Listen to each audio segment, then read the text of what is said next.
ആറ്റംബർഗിൻ്റെ റെനേസ വാൾ ഫാനിൻ്റെ PCB changing ആണ് കാണിക്കാൻ പോകുന്നത്. ഇതിൻ്റെ മോഡൽ നമ്പർ വരുന്നത് റെനേസ 4035WL.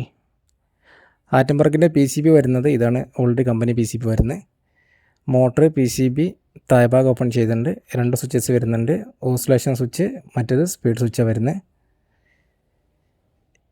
ഇതിൽ മോട്ടറിലേക്ക് പോകുന്ന കണക്ഷൻ വരുന്ന ഇതാണ്. UVW, റെഡ്, യെല്ലോ, ബ്ലൂ 3 വരുന്ന വയറുകൾ ഇതാ വരുന്നത്. ഇത് വരുന്ന സ്വിച്ചിലേക്ക് പോകുന്ന സിഗ്നലാണ്. താഴോട്ട് സ്വിച്ചിലേക്ക് പോകുന്ന സിഗ്നലാണ് വരുന്നത്.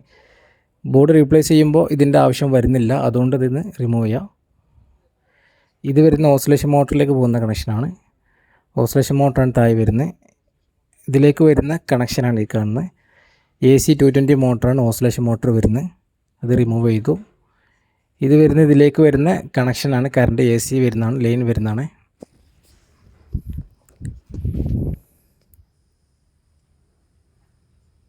ഇതിൽ PCB റിമൂവ് ചെയ്തു.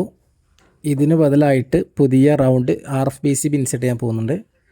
ഇതിലുണ്ടായിരുന്ന PCB ആറ്റംബർഗിൻ്റെ സ്ക്വയർ ബോർഡ് ഒഴിവാക്കി പുതിയ റൗണ്ട് ബോർഡ് വെച്ചു. ഇതിൻ്റെ കണക്ഷനുകൾ കാണിക്കാം. UVW ആറ്റംബർഗിൻ്റെ മോട്ടറിലേക്ക് പോകുന്ന കണക്ഷനാണ് ഈ UVW. ഫസ്റ്റ് ഇതിൽ റെഡ് കൊടുക്കുക, സെക്കൻഡ് യെല്ലോ കൊടുക്കുക, തേർഡ് ബ്ലൂ കൊടുക്കുക. ഇത് ഈ രീതിയിലേ കൊടുക്കാവൂ. ഇത് ഇങ്ങനെയല്ല മാറ്റി കൊടുത്തു കഴിഞ്ഞാൽ ഫാനിൻ്റെ വർക്കിംഗ് റിവേഴ്സ് ആവും. അപ്പോൾ ഇത് ഈ കറക്റ്റ് രീതിയിൽ കൊടുത്താൽ മതി. ഇനി ഇതിലേക്ക് കൊടുക്കേണ്ട ഇതിലേക്കുള്ള പവറാണ്. അത് നേരെ ആറ്റംബർഗിൻ്റെ കോഡ് വയർ വരുന്നുണ്ടല്ലോ, AC വയർ, അത് നേരെ ഇതിൽ ജോയിൻ ചെയ്തിട്ട് ക്ലിപ്പിട്ടാൽ മതി. ഇനി ഇതിലേക്ക് കൊടുക്കാനുള്ളത് ഓസിലേഷൻ്റെ കണക്ഷനാണ്. അത് നേരിട്ട് വരുന്നത് ഇതിൽ ഓൾറെഡി ആറ്റംബർഗിൻ്റെ സിഗ്നൽ കേബിൾ ഉണ്ടായിരുന്നു, അത് കട്ട് ചെയ്ത് ഒഴിവാക്കിയിട്ടുണ്ട്. ഈ ബോർഡിൻ്റെ ആവശ്യം വരുന്നില്ല. ഈ സ്വിച്ചും ഒഴിവാക്കിയിട്ടുണ്ട്. ഓൺ ഓഫ് ഡയറക്റ്റ് റിമോട്ടിനാണ് കണക്ഷൻ ഉള്ളത്. ഓസിലേഷന് ഈ സ്വിച്ച് ആക്കിയിട്ടുണ്ട്. ഇതിൽ നിന്ന് 2 വയർ നേരെ മുകളിലേക്ക് കണക്ഷൻ കൊടുത്തിട്ടുണ്ട്. വൈറ്റും ബ്ലാക്കും മാത്രമാണ് സ്വിച്ചിലേക്ക് കണക്ഷൻ കൊടുത്തിട്ടുള്ളത്. ഓസിലേഷൻ്റെ സ്വിച്ചിലേക്ക് വൈറ്റും ബ്ലാക്കും മാത്രമാണ് കണക്ഷൻ കൊടുത്തിട്ടുള്ളത്. ആ വയർ നേരിട്ട് മുകളിൽ വന്നിട്ടുണ്ട്. വൈറ്റ് നേരിട്ട് ഓസിലേഷൻ മോട്ടറിലേക്ക് കൊടുത്തു. ബ്ലാക്ക് നേരിട്ട് ഡയറക്റ്റ് കറണ്ടിൻ്റെ ഒരു ലൈന് കൊടുത്തു, L കൊടുത്തു. ഓസിലേഷൻ മോട്ടറിൻ്റെ മറ്റ് വയർ എന്ത് ചെയ്തു, Lലും കൊടുത്തു. ഓസിലേഷൻ മോട്ടർ ഡയറക്റ്റ് 220 ACക്കാണ് വർക്ക് ചെയ്യുന്നത്. അതുകൊണ്ട് ഡയറക്റ്റ് കറണ്ട് കണക്ഷനാണ് ഇതിന് കൊടുത്തിട്ടുള്ളത്.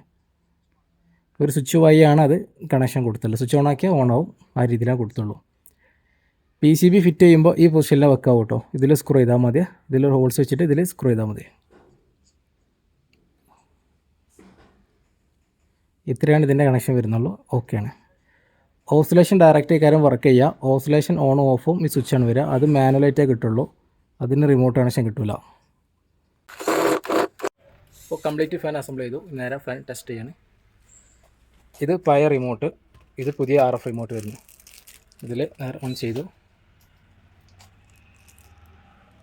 ഇതിൽ first speed, second speed, third speed, 4th speed, 5th speed, 6th speed, 7th speed വരെ വരുന്നുണ്ടോ.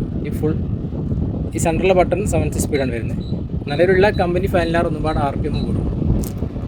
35 വാട്ട്സ് വരെയാണ് മാക്സിമം വരിക. സ്മാർട്ട് ഓപ്ഷൻ വരുന്നുണ്ട്. ഓഫ് ബട്ടണൊക്കെ ഓഫ് ആയത്. ഇതിൽ ഓസിലേഷൻ റിമോട്ടിൽ ഓപ്ഷൻ ഉണ്ടാവില്ല. ഓസിലേഷൻ സെപ്പറേറ്റ് ഈ സ്വിച്ച് എന്തിൻ്റെ ഓസിലേഷൻ കൊടുത്തിട്ടുണ്ട്. ഓസിലേഷൻ വേണമെങ്കിൽ സെപ്പറേറ്റ് ഓസിലേഷൻ.